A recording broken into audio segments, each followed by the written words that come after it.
r/AskReddit. What is just a placebo effect, but most people don't realize?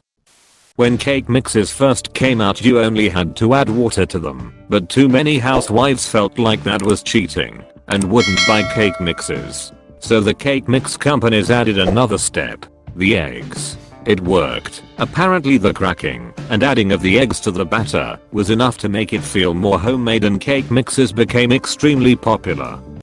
How long it takes a coinster to process and count coins and return a receipt? It finishes quickly. So quickly that folks are skeptical of the accuracy. So a fake delay with fake counting noises was built in, giving folks more confidence in the results.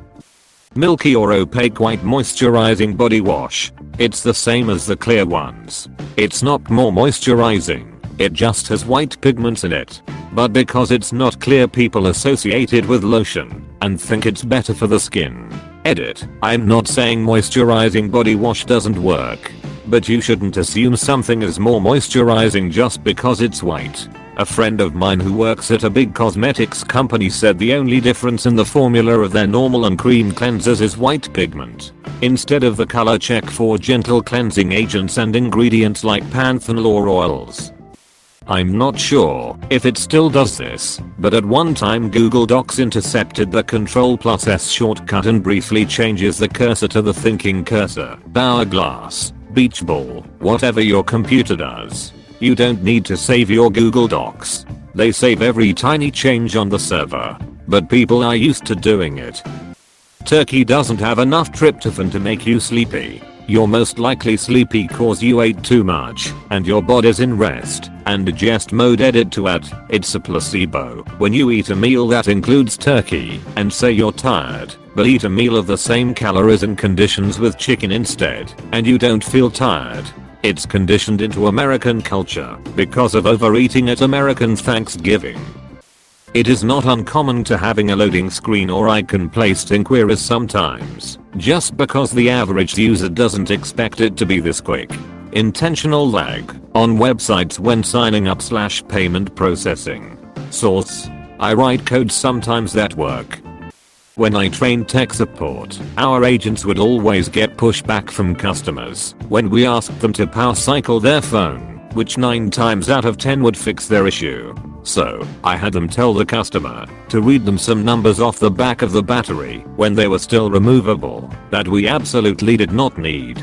Then we told them we refreshed a few systems and they put their battery back in and it's all fixed. Alternatively, when batteries couldn't be removed, we'd tell them that if the phone was powered on while we did the update, it could ruin their SIM card. So they'd make sure to power off their phone. I'd do nothing. They'd turn it back on, and it worked great. But if I had told them to power cycle their phones, no way. Bubbles in cleaning products. Early formulations of soap way back when used to naturally form suds. Newer formulations can clean better, but don't naturally produce suds, as the bubbling was an incidental side effect that doesn't actually have any bearing on cleaning. When these newer soaps were first introduced, people complained they didn't work because they didn't make loads of bubbles. So the manufacturers started adding a chemical solely to generate bubbles that didn't actually help with the cleaning, and all the complaints stopped. To this day, the association of bubbles equals to clean is strong enough that they still do it.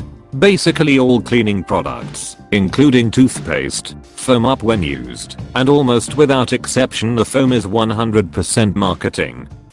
I install commercial audio / video systems. On bigger, more involved jobs like stadiums and arenas, we have consultants who don't work for my company, but are a big link in the chain as far as designing and decking the finished system.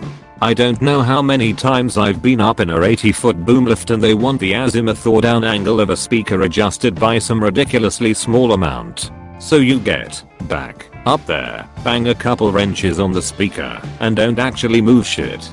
How's that? Oh yeah. That sounds better. Works every goddamn time. Wine prices. They've done studies that show people think wine tastes better if it costs more, but when they do a blind taste test, very few people, even people who are wine drinkers, not everyone, there are some people who can tell, but it's a pretty small percentage, can't distinguish between pretty cheap, $15 to $20 bottle, and expensive wine. Using gas with a higher octane rating than what the manufacturer recommends. My car runs so much better on premium than regular. Octane rating of gasoline is not a measurement of how much energy is in fuel, it is a measurement of how resistant to pre-detonation it is. If the manufacturer says to use 87, putting 91 or 93 into the vehicle makes no difference. The car cannot tell a higher octane fuel is being used. It can only tell if a lower octane fuel might be used by virtue of the knock sensor.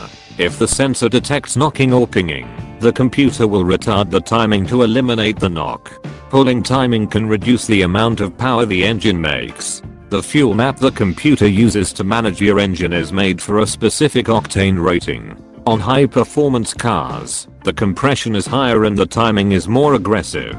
Therefore high octane is necessary. If your car says it requires premium, use it. If it says recommended, regular can be used, unless the vehicle is under heavy load.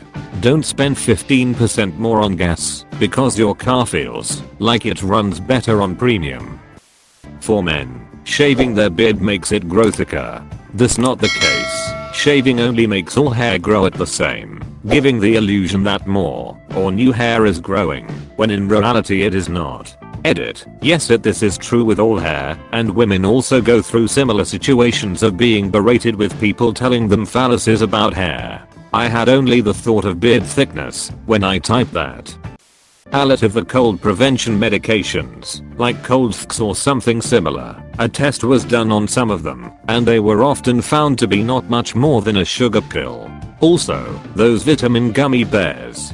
We studied them in school and they are often not much different than regular gummy bears. There are often not as much vitamins in them as they say. Most of the ones that say they are good for hair and nails, people say they work, but that's because it's the gelatin that's good for your hair and nails. The idea that drinking orange juice shortly before going to bed will keep you from sleeping because of the vitamin C. The same people who swear that it works like coffee on the meat or tomatoes for dinner all summer long and never complain about sleeping issues, even though tomatoes contain more vitamin C than a glass of orange. I worked at a kid's birthday party place for a couple years in high school. So many kids will cry because they fell over, bumped their arm, etc. Never anything bad. I'd say something like, "Can you shake your foot around? Does it feel better? How about jumping in a circle?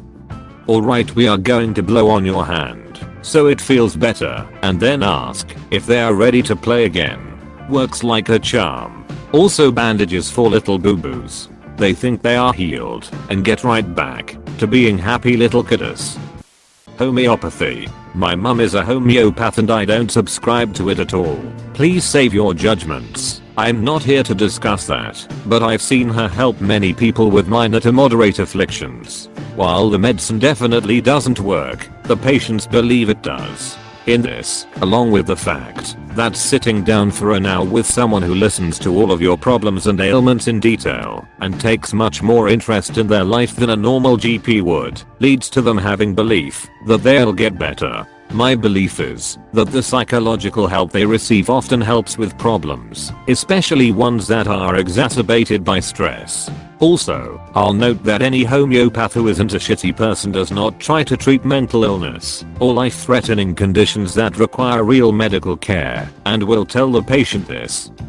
As an IT person, giving a user a new monitor will make them swear their computer is faster.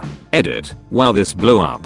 This is by far my highest rated comment in existence. I haven't worked tech support for over a decade, so my comment comes from a time in the late 90s when users were using compact iPac mini towers and just couldn't get over the switch from CRT to LCD monitors. And holy cow, the switch from 4:3 to 16:9 was life changing. Sadly, this observation has nothing to do with refresh rate, as that's a modern consideration we didn't have the luxury of back in the old days. When I was a waitress 100 years ago, my customers asked me all the time to turn the heat up/down because they were too hot/cold. I'd be like, oh yeah, definitely. Let me go take care of that for you. Then I would go stand in the back, drink some water, and then head back to the table and tell them I'd adjusted the temperature. It worked every single time. Edit, guys. I obviously didn't waitress 100 years ago. I was exaggerating because I'm old. Jesus.